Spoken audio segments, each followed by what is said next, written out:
Majora's Mask is a game about death. As dark as it may sound, it is true.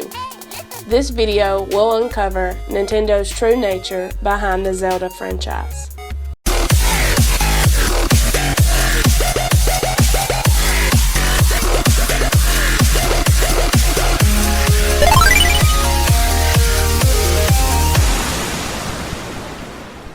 From the moment you arrive in Termina, the moon is bound to fall. You have 3 days to live. It's well known the meaning behind Termina's name. Termina, terminate, terminal. The land will be terminated in 3 days.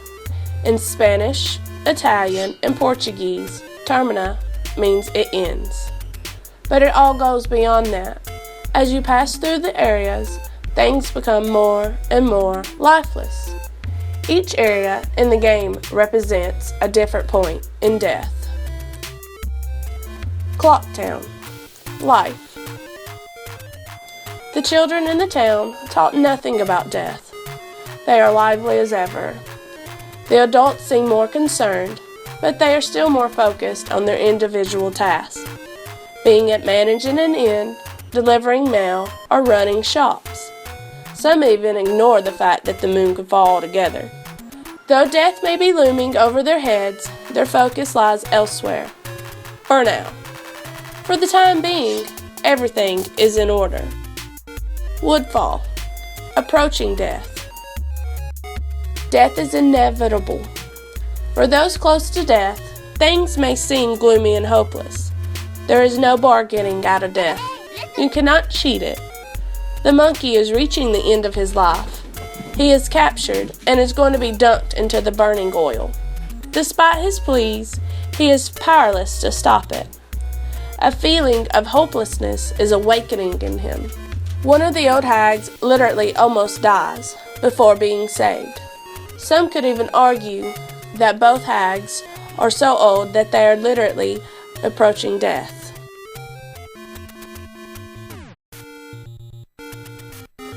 Snowhead. Dying. The Gorons are dying. Food is running out, and they are actively freezing to death. One member has already passed, and the rest will soon follow. As they grow weaker and hungrier in the bitter cold, the elder knows he does not have much time left, and wishes to pass things along to his son before he dies. Indeed, he will soon die, and has accepted that. The lullaby of death has been sung, and he is falling asleep. Great Bay. Death. Macau. He is the only character we directly see die, that we do not kill ourselves. We watch as he sings his swan song and collapses right in front of us, never to wake again. He lingers in the hearts and the minds of his family and friends. You will also notice that to get to the Pirate's Cove, you must pass through a wooden board with a giant skull painted on it. Apart from that, you'll run into enemies called skullfish. You will also have an encounter with a sea snake. Not an eel, but a sea snake. A snake, which has the symbolic meaning of death. In the 3DS version, you will also get the stone mask here. With it, it will grant you the power of being unseen, almost as if you are dead. Econo. Afterlife. Econo, formerly a powerful kingdom, is nothing but a wasteland. Nearly everything is dead. Goros, stall children, gibbos, re-deads, and pose. Even the trees are dead and withered. The few left alive are surrounded by death. What happens when everything is gone? When nothing is left but lingering regrets.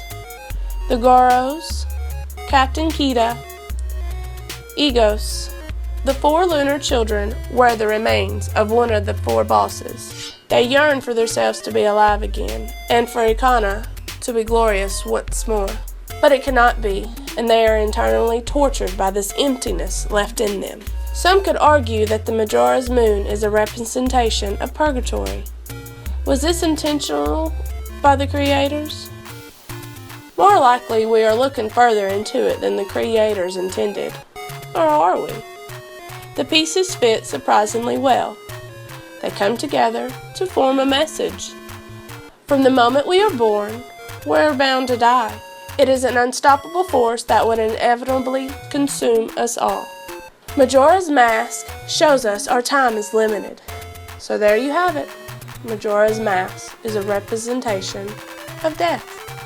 If you like this theory, make sure you smack that like button, and please hit the subscribe button to keep in touch with future theories. If you don't like or agree with this theory, please comment below and tell us why. I'm Renee from GameOdyssey, and your mind has just been invaded.